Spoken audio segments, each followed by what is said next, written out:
Good afternoon. Welcome to today's edition of Who's in the House with Michael. I have a very unique guest today, a very special person, a one and only, my wife.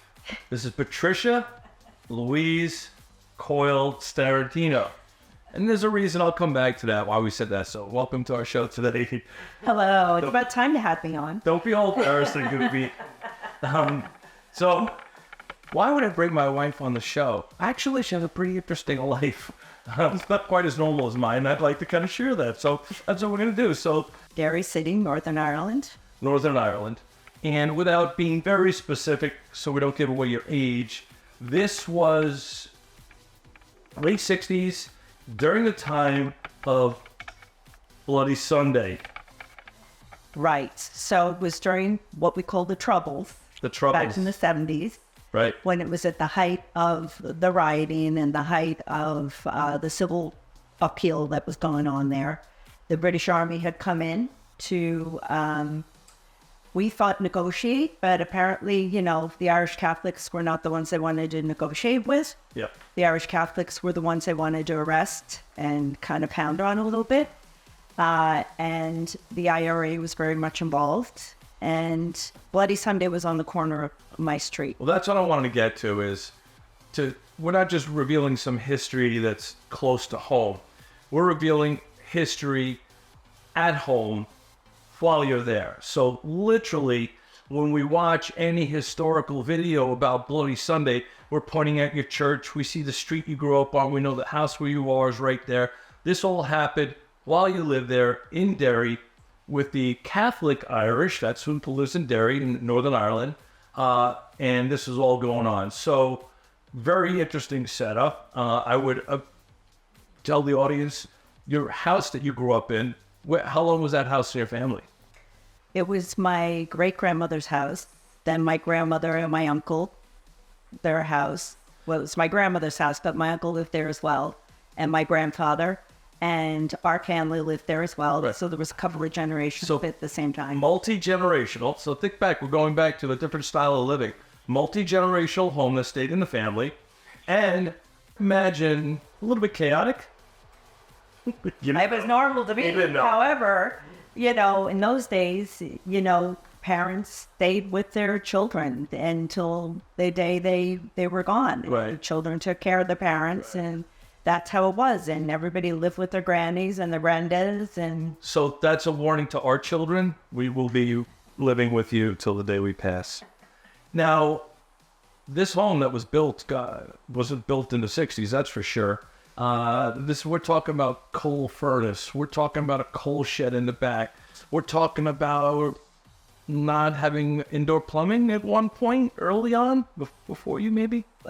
Maybe before, I'm not sure. With me, we did not have central heat. We had to get the fireplaces going every morning with coal. Yeah. And the toilet, there wasn't necessarily a bathroom, but the toilet was next to the coal shed. Outside. The backyard. Right. Yeah.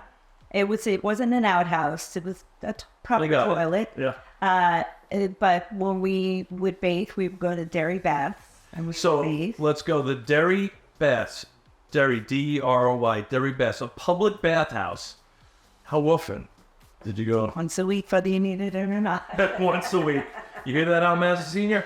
So, the other thing that's really interesting about a public bath is me knowing you the way you are. You wouldn't stick your foot in a hot tub or public pool. You're not had some trauma. Yeah, as a child, that's how you're bathed in a public bathhouse. So it's very interesting. So I became very Americanized. So let's go through your family. It's mom and dad. How many siblings? There's 4. There's 5 of us all together. I'm straight in the middle. I have an older brother, an older sister, a younger brother, and a younger sister. Right. Okay. 2 of them are Americans born. Right. The last 2 were born in the United States. Got it. So what are your memories of the Troubles? What kind of memories do you have from getting up and going to school or going to church and just living during that time in the middle of that situation? Well, we used to collect rubber bullets off the street. For fun? Yeah. Yeah. Yeah. We did that, and when riots were starting, everybody came down the street to announce so we could go watch. and we would sit on the dairy walls and we would watch the rioting going on.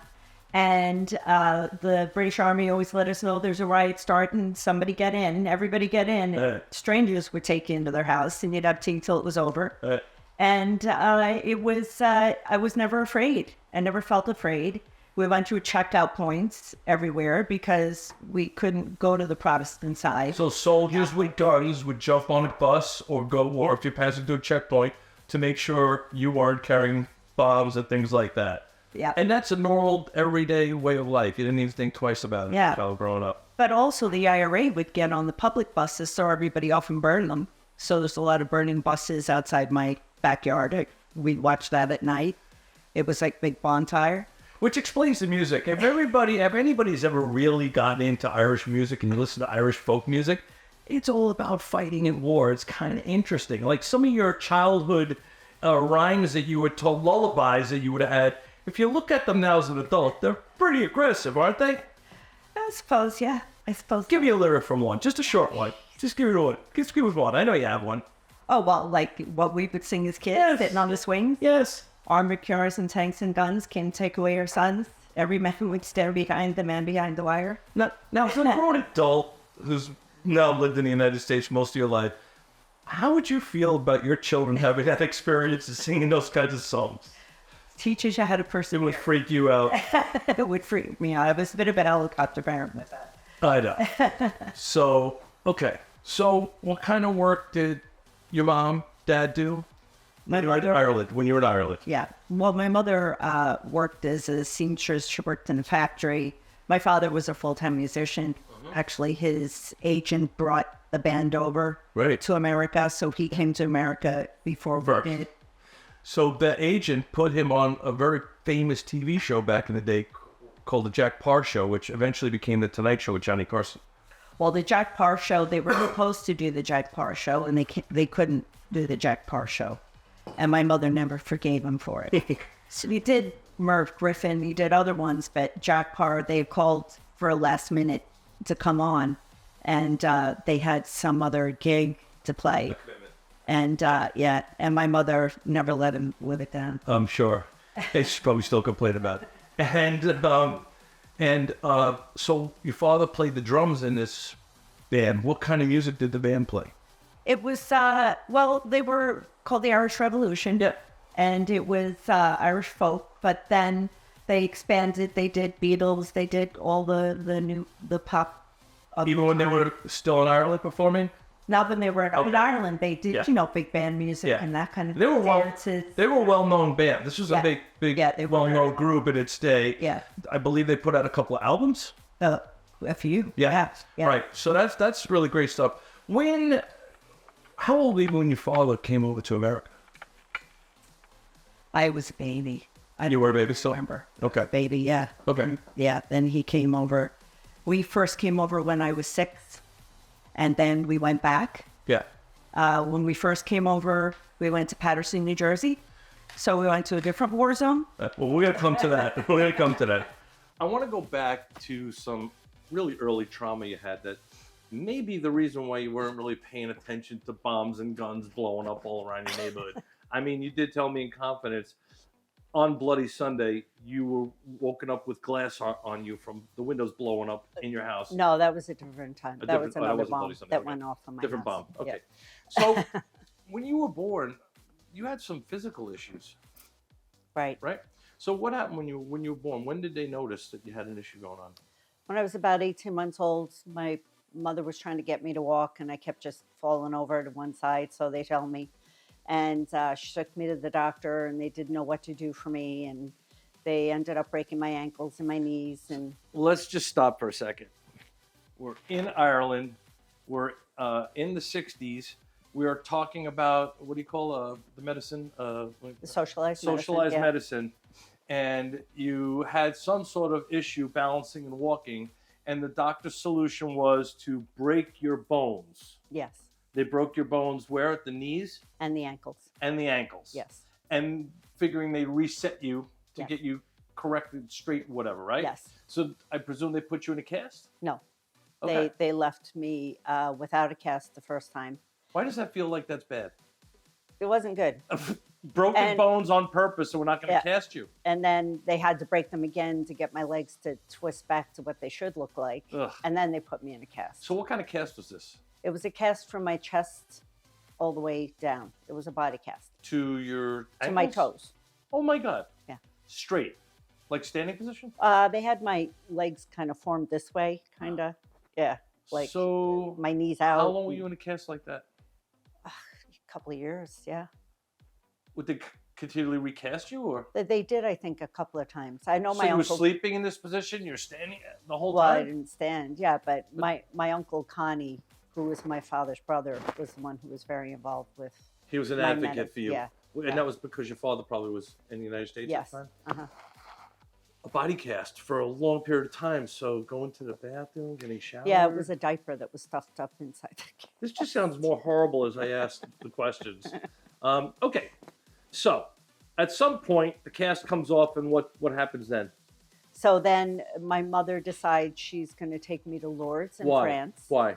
Because Lourdes is a place where, you know, the Virgin Mary appeared to children, and it's a miracle healing place. But were and you fine when you came out of the cast, or was No. this still a problem? I wasn't. They had said I probably wouldn't walk. Good. So they decide the way to fix the problem is to break your bones twice. The first time with no cast, the second time with a cast, but God knows how long a period of time. You come out of the cast and like, oh, that didn't work. Good luck with you. That's Bob's your much uncle. and Nellie's your aunt. And that's Okay, it. great. So your mother said, faith is very strong in this Very community. strong for my mother. Really strong for your family. So your mother said, I'm going to take you to Paris. We're going to go to Lourdes. Yeah, in France, yeah. And my mother was having epileptic seizures at the time. Okay. They wanted to give her shock treatment. And we went to Lourdes, and I bathed in the water. And within a couple of weeks, I started walking. That's a miracle. Yep. Coincidence, if you may. But here you have somebody who's supposed to be crippled. Doctors can't figure it out.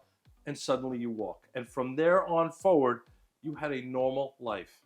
Yes. Yeah. Very interesting. So I'm supposing that all the bombs and the guns and shit really just didn't matter at this point because you had bigger issues to deal with, right? I suppose, yeah. Okay. I know my mother was more depressed over me than she was any gun that was going on. Wow. So your father, when he came over with the band to America, did they come to work, or did they know they were coming to live here permanently at that time? They came permanently. They had gotten a Okay. green card. All right, so they got a green card. The band came over here to start establishing work and residence, and that's when they decided to bring the family over, right? Yeah. So the first time they bring the family over, how old are you? You said you're 6? I was 6 the first time. And who came? It was me, my mother, my sister Jan, and my brother Terry. The other 2 weren't born yet. Aaron was born in New Jersey when we were here. And then we went back to Ireland. Okay, so wait a minute. When you came over the first time, where were you living? Patterson, New Jersey. And Jan was with you then? Yes. So Patterson, New Jersey at the time was kind of an inner city, urban hotspot. It wasn't great. There's not a lot of good adjectives I could use to explain it, but probably not the place where a typical Irish family belongs. Did not belong there. And my granny used to sit in the front porch and look at the beautiful men down the street and say how gorgeous they dressed. Right. They were pimps. Turns out they were pimps. Yeah. Well, your granny had good taste She in had good clothing. taste. She had good taste in clothing. The interesting thing is, why would you go to Patterson? Why did they end up in Patterson? Because my uncle had been here before us, and he lived in Wayne, New Jersey, and he owned apartment buildings in New Jersey. So he was facilitated one. a living space at a reasonable price. Yeah. You guys didn't figure it out until you were here that maybe that wasn't the right neighborhood. Yeah, and it was a 3-story walk-up. With a child who was once crippled. Yeah, and then my sister Erin had a body cast, so my mother had to carry her up and down as well as groceries. Okay, I forgot about that part. Yeah. So that kind of went in your family a little bit. So how old were you when you went back to Ireland? How long were you in Patterson before you picked up and went back to Ireland? A couple of years. I know I was in Ireland. You know, it gets foggy with the years, but I know I was in Ireland until I was 12, maybe 10 to 12 or something like that. So what was the motivating factor for picking up the family and going back to Ireland? Well, my granny did not like Patterson, New Jersey, and she did not like that my father dropped us off in a 3-story walk-up and then went on tour in Los Angeles. So that didn't make her happy. And my mother was homesick. She didn't have anybody. She couldn't go out Yeah. because the neighborhood was too bad to go Yeah. anywhere. And so that was it. My granny came over, helped us pack up, and Okay. off we So went. to summarize, first of all, your granny came over. Your granny kind of ran the household. Yeah. She was the okay. boss. Yeah. She was the boss of the house. And you feel like you were raised by granny, and you have a very close relationship with her. But also, Derry, for people who don't know, Derry is a city, but it's a very small city. And everybody knows everybody in that city. Yeah. And it's very different community and a lifestyle than what you would have found in New Jersey, which was a much more dense urban area, hard to make friends, hard to be out and socialize. Your mother became homesick. Granny said, screw him. Yeah. I'm taking this family back to Ireland. So you went back to Ireland, right? Yeah. Okay. So you're in Ireland for a couple years and then you came back again. Yeah. When you came back again, did everybody come over? No, Jan stayed in Yeah. Ireland. And Jan was in probably Derry. 17, we think, at this time? Yeah, I don't think she came back over till she was 20. She was engaged over there at one Jan's point. going to see this video and she's going to want to clarify all the points, but it doesn't matter, Jan. The idea is you didn't come back. You were 17. You stayed in Ireland. You said, I don't want to have anything to do with going back to America. Maybe because Patterson was a turnoff. Well, she had all her friends in Ireland. And She she had was a her friends. She was teenager. older. And my mother, at one point, the consulate called my mother and said, if your daughter doesn't be here in the next 48 hours, she loses her green card and she can't come back into the country. All right. And my mother had to fly over to Ireland and grab her. Okay. So Jan came over kicking and screaming around the time she was 17, 18. Yeah.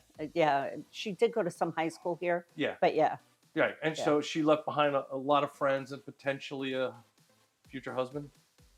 Yeah, I think they had broken up, and I don't know what happened. So she was in a different situation. I wasn't paying attention. When you came back the second time, where did your family live? We came back and we lived in Sherwood Forest. Sherwood Forest is a suburban area of the city of Lake Placid, New York, which, if you've ever been to, is a beautiful, beautiful city. It's an Olympic city. At the 1932 Olympics there, Winter Olympics, and also at the 1980 Winter Olympics. Which I was there for. Right. So that's a beautiful place. The reason that you were in Lake Placid was because what your dad was doing. What was he doing then? So he used to play summers up in Lake Placid, and my Right. mother liked it. It was a nice community. And Right. so Because it was a that's where we similar lived. sized community. It was People small, knew each yeah. other. She Yeah. felt safe. It's obviously very beautiful. And so Sherwood Forest was just a little outside of that in the woods, pretty much. Yeah. Your dad's work, that was kind of seasonal, Lake Placid. Where was he working most of the time? Boston. He was in Boston. So your dad, the band kind of rooted itself in Boston. Your mom didn't want to be in that city. So your dad was basically a part-time dad and a part-time musician, right? Yeah, he would leave on Thursday night and come home on Monday or Tuesday and stay a day or two and visit. And Bang out another kid, maybe? I don't know. that did happen frequently, yeah. So that was interesting. So when you came here and you went to high school here, they had to adjust a little bit because the education system's different in two countries, right? Yeah, it was very different. And when you were in high school, you didn't speak like this, did you? Well, I guess after I left the house, I started sounding more like this. But the answer is no. Yeah. You had a full Irish brogue on. And you were going to school, and people like myself were fascinated with the beautiful accent. But you didn't know that, did you? No. You thought, what? They were making fun of me. So what'd you do? I learned to speak American. Right. Now, it didn't work so well because when I met you, it still came through. And quite frankly, it's one of the reasons I decided to marry you. So I Sorry. feel a little cheated, everybody. All right. So you have a brogue. You're feeling self-conscious because people are asking you to speak all the time. So you're speaking less. And when you do, you're trying real hard to not have this accent, right? Correct, yes. Okay. Got it. So you graduate high school. And right about that time is when we met. I was going to college in the area, and we met. And then we started our life. Now, before we met, you had been in a few beauty pageants in your life, weren't you? Well, one. Miss Well, you were Empire in two. State. Yeah, I You was were in two. All right, let's name the first one. Let's go on record. Well, that was when I was 3 months old in Ireland, and then came in second place, I think, or third place. Where did I come in? Second or I third? thought it was first. No, I think it was second. I think. And what was the another little title? girl- I don't remember. Well, then I The second one was Miss Empire State. Okay, so Yeah. when you were about 16 or 17, you won the beauty pageant from New York State, which is called Miss Empire State. I was a runner-up. A runner-up. Yeah. Not too shabby. Yeah, it was all right. It So- was my first one. The rest of them have been doing it their whole lives. So if you could put it all together, not only she's still beautiful, but she was beauty pageant beautiful then, and an Irish brogue, and I'm all in. So we meet, we think we're dating. I graduate, we figure out we should belong together. So we end up moving in together, and you leave home. You're basically running away from home. Yeah. So, As fast as possible. so I move you to Long Island, where you basically now start your career as a hairdresser, Yes. right? So you're working in salons, in malls and whatnot as a young hairdresser, learning your way. And with that, you pick up a very strong Long Island accent, one that you don't really have anymore. Right. I pulled back. We know this because we've watched some videos with our children, and when they see her when they were babies and she's talking in the room, she sounds like she's from Massapequa. No offense to anybody from Massapequa, but this is I'm the not from accent. And the kids are like, what? Or Brooklyn. Where are you from? It might have been more Brooklyn. Right, so that's moved out over the years. So let's take a shift and talk about your career now. So you're a hairdresser, you get your license, you're doing hair in a salon, and you know, one of the things I've told people is you're always curious. You always wanted to progress. You always wanted to grow. You're always trying to learn something. The piece I left out was right before we started dating, I would see you in town, and then I would see you again and wasn't sure if it was you. And so for a few months, this girl kept showing up in town looking different every time. And what was happening in beauty school? What were you doing? I was perming my hair, coloring my hair, bleaching my hair, whatever You were I could do. volunteering for every constantly. experiment Yes. that they offered. So your hair was Yes. red, yellow, green, orange, blue. Your hair was long, it was short, it was curly, it was straight. And you were fashionable. And I never knew if you were the same person during that period of time. That's what I was going for, confusion. Yeah. So, but the point was you're always curious and you're always trying new things. So now you're out there in the world, you have your license, and you know, many hairdressers choose to just be hair cutters. Many choose to do what they call chemical work, and back then it was perming. So you kind of dug in deep and learned a lot about doing chemical work, right? Yeah. How did you learn and have your career progressing so far? What was the thing that kept you up to speed? Because many people who work in a salon, if they don't self-educate themselves, they're just going to keep doing the same old thing that they see. So what was different about your path? I became a local artist for Goldwell. I became an educator. And That means that on your day off, you would be an independent contractor, go in and teach a class, right? Yes. And get paid a little extra money for that. Yes. So because you were being an educator, the company had to educate you. Yes. And that's really kind of what was always pushing you forward, right? Yes. It wasn't about the money in education. I wasn't making $1 million. It was about my growth as a colorist. Color is where I landed eventually. And my growth as a colorist and being the best colorist I could be. I wanted to be the best in town. Right. And it was through education Sure. that got me there. So you've always been inspired by education. Even to this day, you're constantly a sponge to learn new and perform new. And those who have been a customer, a client of yours, they know your work and they know why, because you're always growing and teaching, and it's not an accident, you know? So you're a hairdresser. At this point, we're together. We get married. We have our first child when we're kind of young. I think I'm 26. I'm and 25, you're not. right? Because you're a year older than me. I'm born in a different calendar year, but there's only 3 months between us. That doesn't think it's make me 6. a year older than you. Just want to be clear about that. So now, and I'm in the restaurant business, so I'm working a lot. So now you're working full time in a salon.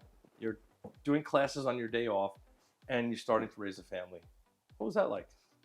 Very busy, very hectic. I had to have someone staying in the house with us for the baby because the hours were very strenuous. By the way, we owned our own salon, if you forgot at that minute. So I was a salon owner. Yeah, that was a great idea. Let's start our own business right now. We're having our first child. With your husband. Amazing idea. And everybody should try it. Yeah. and so I had to be in the salon, get called in when people were out sick, and I had to take care of books and all those things. So it was a very hectic schedule. We didn't have the benefit of having your family too close. They lived still in Lake Placid, Yeah. you know, We didn't have the 360 support. miles away, not an easy run. So it's not like the family you grew up in where there was always somebody in the house to take care of your children. Right. We had to We figure had that to out. figure it out. Yeah, okay. we didn't have that support. So you stayed behind the chair. We ran our own business for a few years. And then at some point, there was too much going on. Felt like it was probably better not being in our own business. And we sold that out and you moved on.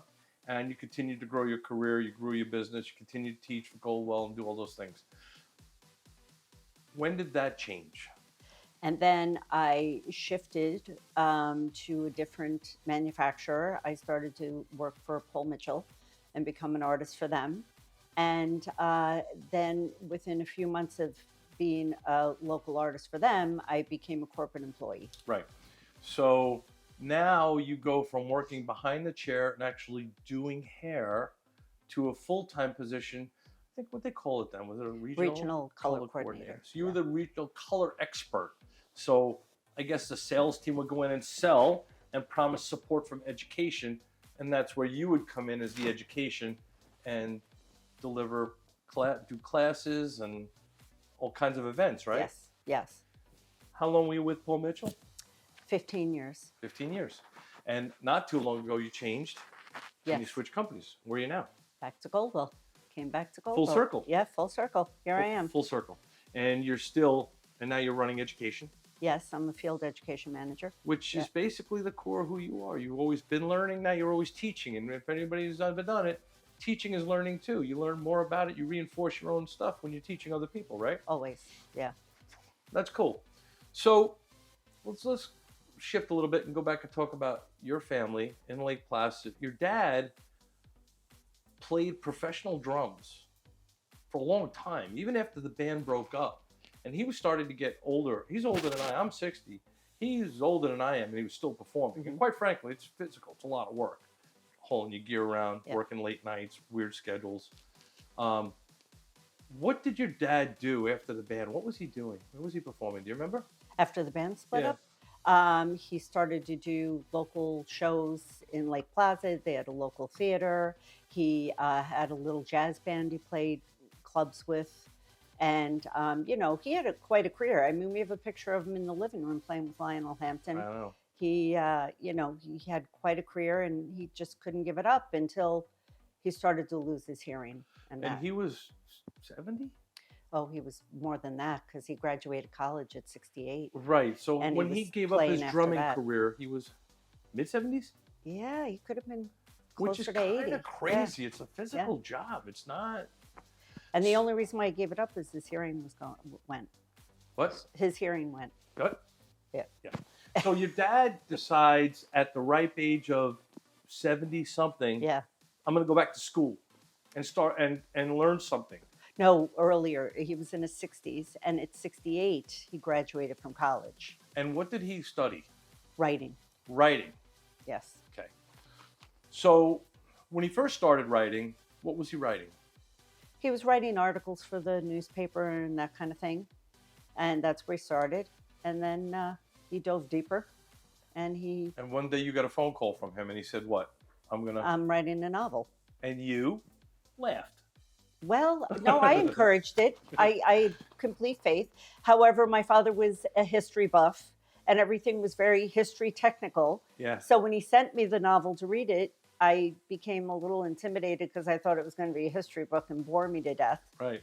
But to my surprise, it was quite the book, So quite the read. He literally wrote an entire novel, an historical drama with a love story twist, and it took us all by shock. Yeah. Because it's quite an accomplishment to write a novel. It's quite an accomplishment to start a second career late in life like that, and then to be successful at it. And he sold it. It got published. It went up and got sold. But the really interesting part about this novel is it didn't turn out to be a bunch of war stories as we thought. Right? What did we learn about your father from reading this book? My father was romantic. Like he went back and he described things that I remember as a kid. The coat he was putting on, the woman in the novel was, I remember my mother's coat, Right. like looking like that So with he the fur collar. paralleled he paralleled some of the characters to actual family members. Yeah. And so there were hints along the way who he was talking about in the novel. Yeah. Now, the audience doesn't know your dad, but growing up in Europe in that period in time, it's not a warm and fuzzy romantic. It's not hot and sexy like the Italians or the Latino community. It's Ireland. It's cold all the time. You're putting coal in the furnace. How many times in your life did your dad hug you and kiss you? I mean, There wasn't early a on, ton. there wasn't a lot. There wasn't a lot. Yeah. So He pat me on the head. he pat you on the head, and I think you were quite an adult the first time he actually looked you in the eye and said, "I love you." Yeah. Right. So putting that into context, this guy writing this love story was really impressive, Yeah. and it really is a beautiful book, which is out there for sale still. Yeah. Right. And Charlie's going to post on a graphic a picture of the book cover, so if anybody wants to read it. But it was fascinating. Yeah, Right? it was a good book. All right. Very so good. all this is going on. At some point, your mom has your brother, Brendan, who's the last child born. Your mom was how old? 43. 43, and Brendan was born. Brendan was born in the United States. Yep. In And Lake Platte, Saranac Lake. He didn't really live the same lifestyle you came from. No. First of all, he was the only one in the house at this point in time, or almost, Yeah. So he kind of grew up as the only child. But he also didn't grow up shoving coal in the furnace to heat and going out to a toilet. A war zone or The no. war zone, none of Yeah. that stuff. So it's a little goofy, but he has some good stories. One of the things I remember, and Brendan will validate, is when we used to go to your parents' house in Lake Placid, there was always somebody unusual at the table that nobody knew who the heck they were. Your father was always inviting people home, as long as they had an Irish accent and they came from Ireland. If they were in Boston, they were always showing up in your house, and somebody was sleeping over that nobody knew, and Yeah.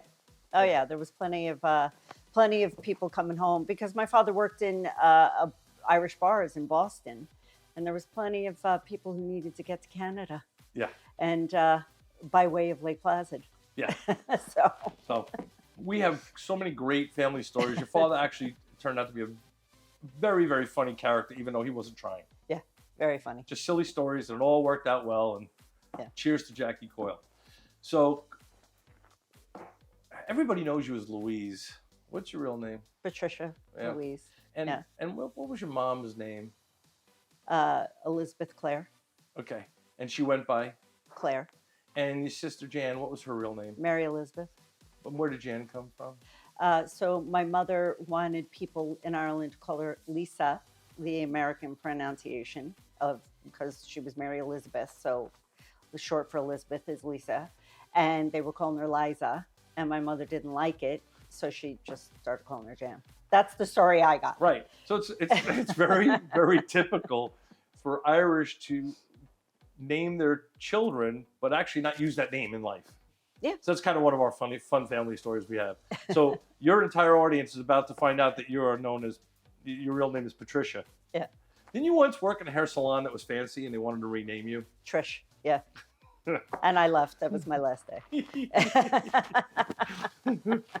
Good stuff. All right. So your family went on to have great success here. Jan went into the medical field, has a great career in medicine. Your sister Erin became an accountant. Your brother Terry studied a lot of things. He was a really interesting guy who had a very intelligent, studied a lot of things. Yeah. He was into photography and all kinds of stuff, and ultimately ends up as a chef. And Brendan got that music bug. He played drums from childhood, became a professional drummer, went to school, graduated with a music degree, became an engineer and a producer. And now he does that for a living on his own. He works for a company, and he basically, I know it. He basically does the sound engineering for audiobooks in education, which is kind of interesting. So K-12, I think. Through K-12, yeah. So that kind of interesting stuff there. I want to talk about you and your career for a minute because you have a couple of gifts that, come out. One, you're easy to talk to.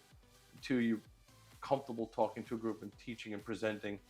But really what happens behind a chair is kind of magical. And I know this because we owned a salon for a little while and I learned a lot about it. You have two different skill sets that come together. You have an artist skill set, and then you have a technical skill set, and those overlap to create some really great results. How do you get to use those skills in the line of work you do now? Because you don't really spend any time behind a chair. Now you're corporate, right? Yeah. So how do those skill sets help you and benefit you in the job you do today?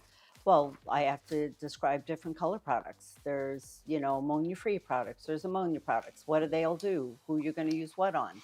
I was fortunate enough at Paul Mitchell to work a little closer with the chemist because it was a smaller company. So I was able to ask questions to her directly and get information. Your uncle is an MIT graduate chemist who I will ask about ingredients. I find the chemistry of it all very fascinating, but it all has to do with what product are you going to use on who and why. Yeah. So it's really interesting. Would you have thought when you were 17 that chemistry was going to be so interesting to you? No. Not at all. Could be No. farther from the truth, right? No. Yeah. And Yeah. here you are as an adult relying on the chemistry. Yeah. So it's great because the chemistry gives you the confidence to experiment, doesn't it? Yeah. Because it's an educated guess. Yeah. Because you're not afraid to do anything to somebody. No, because I know I can fix it. You know you can get out of it. Yeah. And how many times have people come to you in the back room crying, going, I messed up, help me, bail me out? Yeah. I mean, it happens, You Yeah. get the phone calls too, don't you? Yeah. Yeah. Right. Yeah. Text messages, all of it. Yeah. Yeah. What's really different about hair color is, when you think of a painter, an artist, they start with a white canvas and they paint on white. When you're doing hair color, your canvas is changing and it's Yeah. not always the same on one head, and it's influenced by a lot of things, Yeah. right? So Yeah. you have to be able to understand the chemistry, you have to understand the color wheel so And that the you can art. get to the end result, because it's not a straight path, Yeah. isn't it? It's all Yeah. over the place. Yeah. But I think through my years of, trials as a child with the legs and everything, I've learned to persevere. I was a marathon runner, as you know. And Yeah, I was going to say that. Yeah. For somebody who started out supposed to be crippled, who was blessed in Lourdes, who ended up going on pretty good, you really had no issues until your 30s, really, right? 39. You started working out in your 30s. You started becoming athletic and competitive, really competitive, Yeah. right? What were Yeah. you doing? I was running marathon, doing races every weekend. Yeah.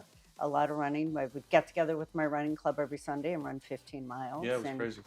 Then I would cycle with you on my days off from running. Yeah. And, and I was thankful that I had that time. There were an issue came up after running. At some point, you had to stop running, right? It was too abusive on the body. I had a hip replacement. Yeah. And they said no more. Yeah, you had a hip replacement. And a few years after that, you started experiencing some other problems with your back. And you spent a lot of years going to different doctors, getting evaluated, but ultimately came back to find a problem in your femur. Yep. And they actually had to go in and do it again Reconstruction. and reconstruct your femur with a new stem and ball, which just sounds horrible, and trust me, it is. And they patch you up, and here you are, you're still working out and doing And all the then things. I had more titanium put in my ankle 2 years ago in a cycle accident. I fell off the bike and broke my ankle. So the full teeth right in. leg is Yeah. titanium. Yeah, when we go to the airport, It's alarms going are off. blowing off all over Yeah. the place. Definitely going off. But in spite of that, you're competing on a digital platform with 300 people and announcing that you're in the top 10 when you come up. We go out, we ride long distance rides, and it's pretty impressive considering our age and all you've been through. Why do you keep pushing through like that? Why do you keep doing that stuff instead of sitting on a couch? Well, you have two options in life. You can persevere, get better, keep strong, or you could sit back, watch TV, go on disability, and take pills. So that was not my path. My Yeah. path was to be strong. Right. I always tell people what you say about how you're going to enter heaven. Do you know what I'm referring to? You always tell people. When I have all my plastic surgery that I want? No, not that one. Because I always say I'm going to have so much plastic surgery that God's going to go, who are you? Clearly, she doesn't need any plastic surgery. Having said that, you always say, I'm going to go into heaven broken. I'd rather go into heaven broken Yes. than not broken. Meaning, you want to live life to Yes. the fullest. And if it means getting hurt, you'd rather do that Yes. than to not enjoy life and not have. You have a huge passion for life, Yeah. in spite of all these weird traumas and things along the way that are pushed down, way down, deep Just down keep there. pushing them down. You still have a passion for life and a passion for exercise. What career advice, in summation, we're going to wrap this up, but in summation, what career advice would you give to future hairdressers that are out there now, hairdressers that may be interested in doing what you do? What advice would you give? The one thing I would give them advice on, especially now, the younger people are very confident. They have social media. They're able to learn things on their own, which is fantastic. YouTube videos. Yeah, all those things. But I would say be open-minded. Don't be closed-minded. Don't sit back and say, I know how to do that better than you. Because the fact is, when you get up to put your hands in it, you probably don't know how to do it better. And physically, go to classes. Because you can learn so much on YouTube, but you kind of, when you're doing a live event and someone's teaching, your hands are on it, you get to fail and get corrected. And ask questions live. Yeah. There's something to be said for that. So go to as many classes as you can. Find out about the chemistry of what you're doing. Find out about the art. That's going to build your confidence, and that's going to put you at the forefront. Right. So we'll turn this into a quick recruitment video. You're always looking for great talent that has the passion, the ambition to come forward. If anybody has interest in her career or questions about this, we're going to put up some of Louise's contact information, your Instagrams and whatnot, and they can message you and learn about it. But I wanted to say thank you for being our guest today, exposing yourself to the entire world. Obviously, we know each other, so it makes it a little harder for me to be curious and ask more questions.